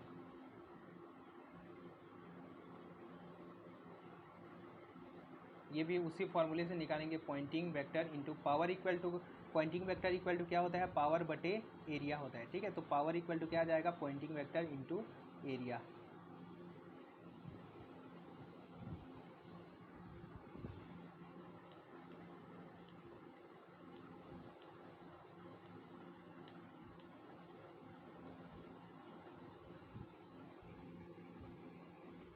The magnetic field intensity vector of a plane wave, एक प्लेन वेव के लिए जो मैग्नेटिक फील्ड इंटेंसिटी है उसका वैल्यू दिया हुआ है। ये 10 साइन 5000 ओमेगा, और ये वैल्यू जो है वो दिया हुआ है, ठीक है। Where a Y denote the unit vector in Y direction and the wave is propagating with phase velocity. तब हम लोग को क्या निकालना है? फेस वेलोसिटी निकालना है, ठीक है। फेस वेलोसिटी के बारे में हम लोग शायद नहीं पढ़े हैं अभी। फेस वेलोसिटी जो होता है वो होता है हम लोग का ओमेगा बाई के, ठीक है। फेस वेलोसिटी क्या होता है? ओमेगा बाई के। और ग्रुप वेलोसिटी क्या होता है? डी ओमेगा बाई डी के होता है, ठीक है। तब यहाँ पे क्या पूछा है हम लोग को? फेस वेलोसिटी के बारे में पूछा है। तो फेस वेलोसिटी में हम लोग को क्या करना है? ओमेगा बाई के बस निकाल देना है, ठीक है। यहाँ पे देखो, ये जो इक्वेशन दिया हुआ है, जो स्टैंडर्ड इक्वेशन होता है वो क्या होता है? ई के पावर, यहाँ पे साइन में दिया हुआ है, ठीक है। E0 sine omega T minus के एक्स होता है, ठीक है। तो यहाँ पे टी के साथ जो है वो किसका वैल्यू है? ओमेगा का वैल्यू है, ठीक है। यहाँ पे ओमेगा का वैल्यू क्या आ जाएगा? 50 आ जाएगा, ठीक है। और यहाँ क्वेश्चन में ना प्रिंटिंग मिस्टेक है, इसका जब आंसर जो दिया हुआ है ना वो इसी टर्म में दिया हुआ है। ये ए वाई जो है, ये जो है वाई कैप को डिनोट कर रहा है, ठीक है। वाई कैप में इसके प्रोपेगेशन को डिनोट कर रहा है। ये बस इसका जो वैल्यू है वो इतना ही है, ठीक है। अगर ये पूरा लेंगे और इसको सॉल्व करेंगे तब इसका जो जो वेलोसिटी है वो क्या आ जाएगा? -1.6 इंटू 10⁻³ मीटर पर सेकेंड आ जाएगा, ठीक है। लेकिन के का वैल्यू अगर सिर्फ यही लेंगे और इसको सॉल्व करेंगे तब इसका जो वैल्यू है वो -1 अच्छा, यहाँ पे माइनस क्यों आया? यहाँ पे मैं एक चीज़ और आप लोग को बता दे रहा हूँ, देखो। जैसे हम लोग का एक वेक्टर दिया हुआ है, ठीक है। यहाँ पे E0 है और ई की पावर में आयोटा ओमेगा टी माइनस क्या है? के जेड है। यहाँ पे के के साथ जो भी टर्म रहेगा, ठीक है, वो उस डायरेक्शन में जो है वेव प्रोपेगेट करता है। जैसे यहाँ पे जेड है तो वेव का जो प्रोपेगेशन है आगे बढ़ने का वो क्या होगा? जेड डायरेक्शन में होगा। और यहाँ पे जैसे एक्स कैप दिया हुआ है, यानी ये एक्स कैप क्या बताता है? एक्स डायरेक्शन में ये दोलन कर रहा है, ठीक है। ये जो दोलन है अगर यहाँ पे लिखें तो ये जो दोलन है वो एक्स कैप डायरेक्शन में है, लेकिन ये आगे किस डायरेक्शन में बढ़ रहा है, ये जेड डायरेक्शन में आगे बढ़ रहा है। ठीक है, ये फेस से जो है हम लोग को इसके आगे बढ़ने का डायरेक्शन पता चलता है। ठीक है, अब यहाँ पे जेड के साथ जो भी होगा वो वेक्टर के होगा। ठीक है, तो यहाँ पे वेक्टर के का वैल्यू ऐसे निकाल लिए। अब यहाँ पे देखो अगर माइनस है तब ये पॉजिटिव डायरेक्शन में प्रोपेगेशन कर रहा है। ठीक है, अगर लेकिन हम लोग का इक्वेशन इस टाइप से है, ओमेगा टी प्लस के जेड है। अगर यहाँ पे प्लस का ओमेगा टी और के जेड, यहाँ सामने प्लस हो माइनस हो कोई फ़र्क नहीं पड़ता। अगर ओमेगा टी और जेड के बीच में अगर प्लस साइन है, ठीक है, तब ये जो है माइनस डायरेक्शन में क्या करेगा, प्रोपेगेट करेगा। और ओमेगा टी और जेड के बीच में माइनस साइन है तो ये पॉजिटिव डायरेक्शन में प्रोपेगेट करेगा। ठीक है, ये याद रखेंगे। अगर यहाँ पे क्योंकि यहाँ पे देखो यहाँ पे क्या है, प्लस साइन है, ओमेगा टी प्लस के है। ठीक है, इसका मतलब ये है कि के का वैल्यू जो है वो नेगेटिव है। ठीक है, माइनस के डायरेक्शन में क्या करेगा, प्रोपेगेशन करेगा। ठीक है, तो भी का जो वैल्यू है वो माइनस ये आ जाएगा। ठीक है, ओमेगा बाई के का वैल्यू ये इस टाइप से निकालेंगे। बस हमको क्या देखना है, और टी के साथ जो भी रहेगा वो ओमेगा है, और यहाँ पे एक्स कैप या वाई कैप जेड कैप जो भी हो उसके साथ जो रहेगा वो क्या है, के है। ठीक है, के का वैल्यू जो है वो 0.004 एक्स कैप आ जाएगा। इस टाइप से ये निकालना है। ठीक है, नेक्स्ट क्वेश्चन क्या है, रिफ्लेक्टिव इंडेक्स दिया हुआ है U72।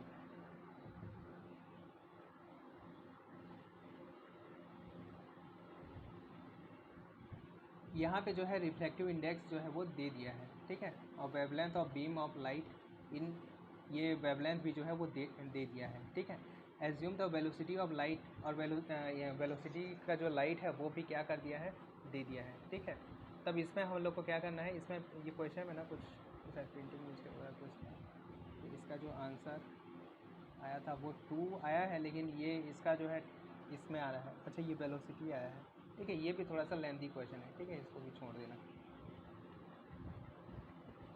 उसके बाद U76,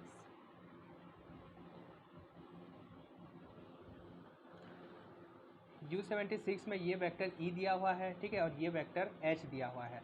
अब हम लोग को क्या निकालना है, time average of Poynting vector निकालना है। ठीक है, यहाँ पे हम लोग का जो पॉइंटिंग वेक्टर होता है वो क्या होता है, वेक्टर E क्रॉस एच का वैल्यू क्या होता है, vector E cross vector H होता है। ठीक है, और यहाँ पे E और H का अगर हम लोग क्रॉस प्रोडक्ट निकालें तब क्या आ जाएगा, ये 0 आ जाएगा। ठीक है, लेकिन यहाँ पे ना ये माइनस है, यहाँ पे ये जो है ये माइनस में है। ठीक है, ये जो टर्म है वो माइनस में है। ठीक है, इसका जो सॉल्यूशन है उसमें दिया हुआ है, ये जो टर्म है वो माइनस में है। ठीक है, और इसका क्रॉस प्रोडक्ट निकालेंगे तब ये जो है हम लोग को नल वेक्टर मिल जाएगा, इसका वैल्यू 0 मिल जाएगा। नेक्स्ट क्वेश्चन क्या है, ये हम लोग को वेव इक्वेशन दिया हुआ है। ठीक है, इस कॉल्ड वेव इक्वेशन बिकॉज, इसे वेव इक्वेशन क्यों बोलते हैं। ठीक है, सबसे पहले तो जो वेव इक्वेशन होता है वो सेकेंड ऑर्डर डिफरेंशियल इक्वेशन होता है, ये सेकेंड ऑर्डर डिफरेंशियल इक्वेशन है। ठीक है, mu 0 epsilon 0 which is equal to velocity of light, यहाँ पे ये जो टर्म है, ठीक है, वो किसके बराबर है, वेलोसिटी के स्क्वायर के बराबर होता है। ठीक है, वो भी है, और ये second order differential equation for which the solution is sine और कोसाइन टर्म, और इसका जो सॉल्यूशन आता है वो साइन कोसाइन टर्म आता है या ई की पावर आयोटा के टर्म में आता है। ठीक है, तो ये तीनों कंडीशन जो है वो सही है, इसीलिए इसे हम लोग क्या बोलते हैं, वेव इक्वेशन बोलते हैं।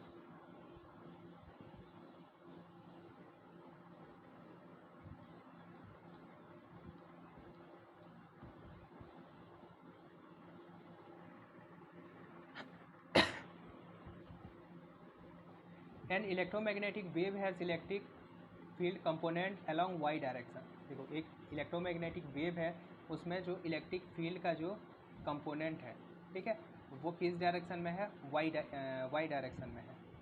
ठीक है, वाई जेड और ये एक्स हो जाएगा। Magnetic field component is x direction, और मैग्नेटिक फील्ड जो है वो एक्स डायरेक्शन में है बोल रहा है। ठीक है, तो जो इलेक्ट्रोमैग्नेटिक वेव है वो किस डायरेक्शन में प्रोपेगेट करेगा। ठीक है, उसके प्रोपेगेशन का जो डायरेक्शन है वो क्या होगा, ये हम लोग को निकालना है। ठीक है, तब देखो ये जो है वेक्टर ई, जो वेक्टर के होता है वो किस डायरेक्शन में होता है, वेक्टर, ये डायरेक्शन के लिए बता रहा हूँ। ठीक है, vector E cross vector B के डायरेक्शन में होता है। ठीक है, तो वेक्टर ई क्या है हम लोग का, वाई कैप, ठीक है। और वेक्टर बी क्या है, x cap. Y cap cross x cap का वैल्यू क्या आता है, जेड कैप माइनस में, ठीक है, क्योंकि ये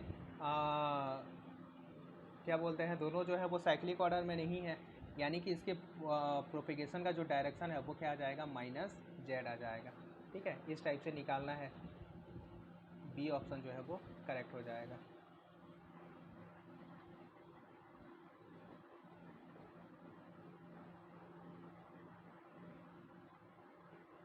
let the time dependence of A electromagnetic wave, जो उसका टाइम वाला जो टर्म है वो क्या होता है, माइनस आयोटा ओमेगा टी है, ठीक है।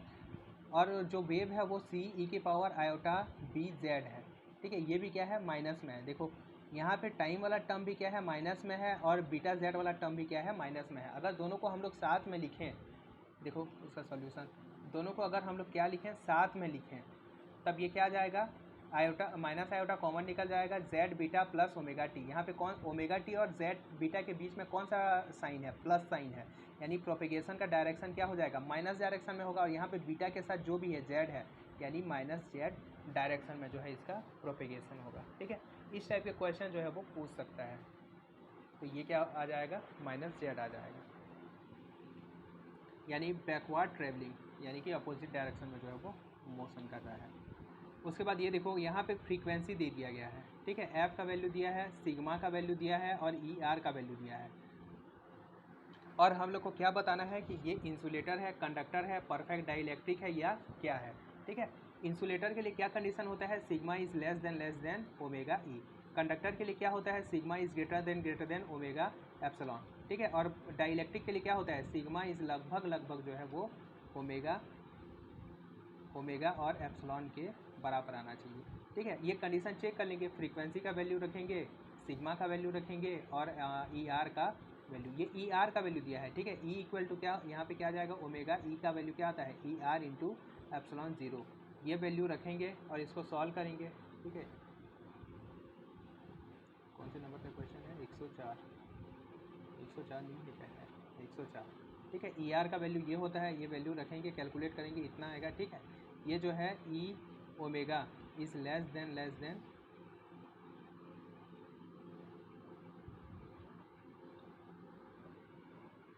कौन सा नंबर का क्वेश्चन है, ठीक है। तो यहाँ पे इसको सॉल्व करेंगे, तो ई ओमेगा इज लेस देन क्या आ जाएगा, क्या बोलते हैं, ये सिग्मा से बहुत ही कम आ जाएगा, तो ये जो है क्या आ जाएगा, हम लोग का कंडक्टर आ जाएगा, ठीक है। ऑप्शन बी क्या हो जाएगा, करेक्ट हो जाएगा। ये छूट गया क्या, 101 छूट गया था, है ना। अच्छा, यहाँ पे भी देखो सिग्मा का वैल्यू दिया हुआ है, फ्रीक्वेंसी का वैल्यू दिया हुआ है, ई आर का वैल्यू दिया हुआ है, ठीक है। यहाँ पे भी रखेंगे, ठीक है, 101। ये जो देखो यहाँ पे कैलकुलेट करेंगे, तब ये जो है सिग्मा का जो वैल्यू है वो लगभग ई ओमेगा के बराबर आ जाएगा, यानी ये क्या है, हम लोग का डाइलेक्ट्रिक्स है।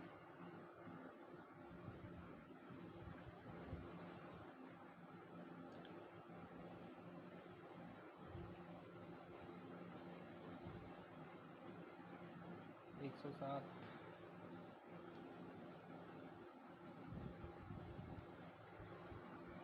ए typical electromagnetic wave is represented bye,